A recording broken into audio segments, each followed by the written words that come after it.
Hello guys and welcome. So happy you've joined me today. I'm Tatiana and today I'm going to illustrate you a few tips and tricks for the beginners.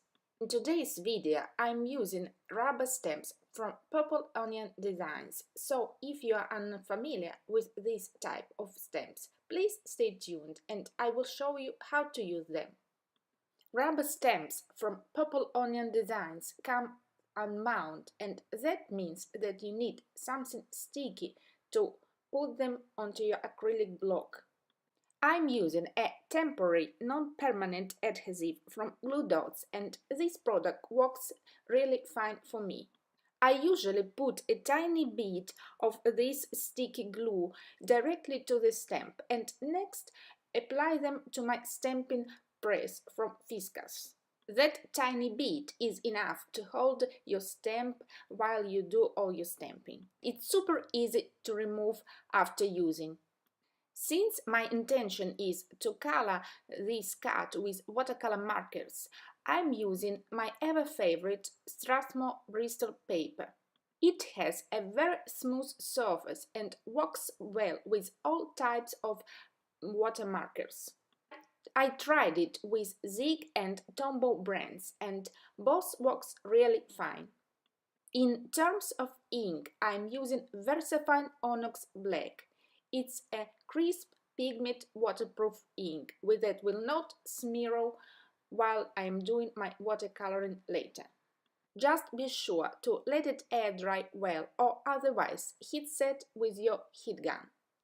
Because as other pigment inks, it stays wet quite a while.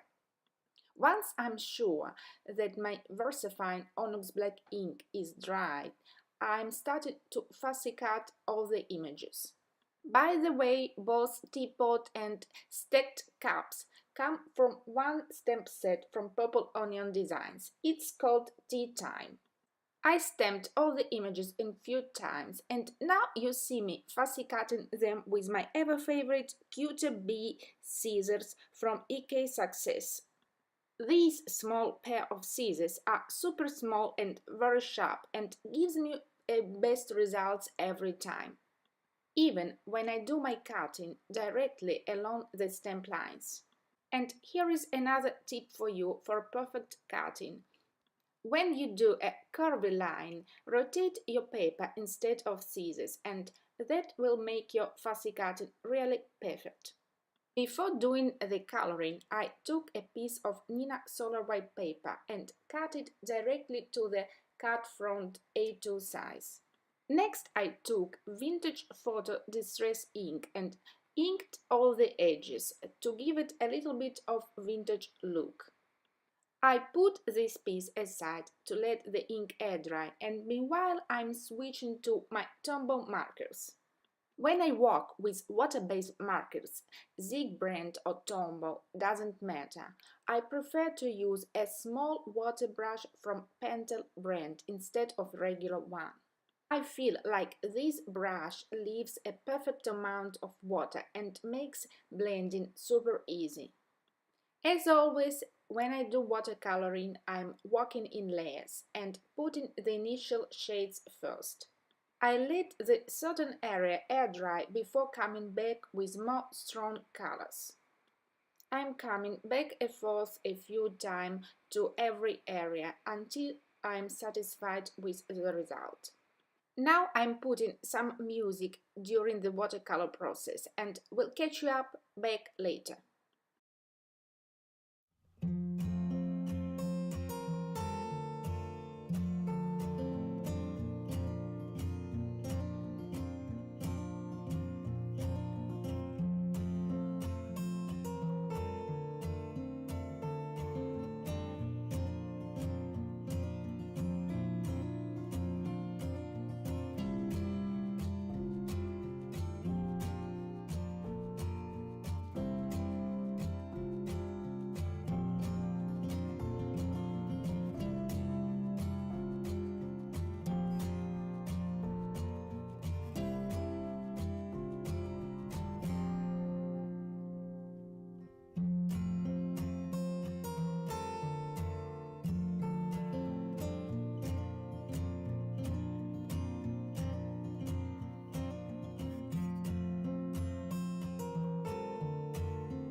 Since the handle of the teapot is really tiny, I didn't cut the space inside. Instead, I colored it with soft beiges so that it less noticeable against our background ink with vintage photo distress ink. I still felt like the background needed something little non-distracting extra. And so I flipped through my stash and found these vintage poppies from Anna Griffin. And so I used my Big Shot machine once again and ran the piece inside the embossing folder. Next, I wrapped a natural twine around a few times and finally popped the whole piece on the card front using some foam tape. For the sentiment, I'm using Sweet Occasions Sentiment Set. Once again, I use temporary adhesive to put the small sentiment step on my acrylic press. I took a piece of a black cardstock and prepped it with an anti-static powder before doing heat embossing. This will prevent the embossing powder to stick everywhere I don't want it and leave me with a clean image. Inking my stamp this time, I used Versamark ink. It's a clear sticky ink that works really fine with the embossing powders. Finally, I'm taking a black brush tip marker and color all the fussy cut edges to hide any imperfection before adhering all the elements to the cut base with a foam tape. And here is the finished cut. Thanks so much, bye!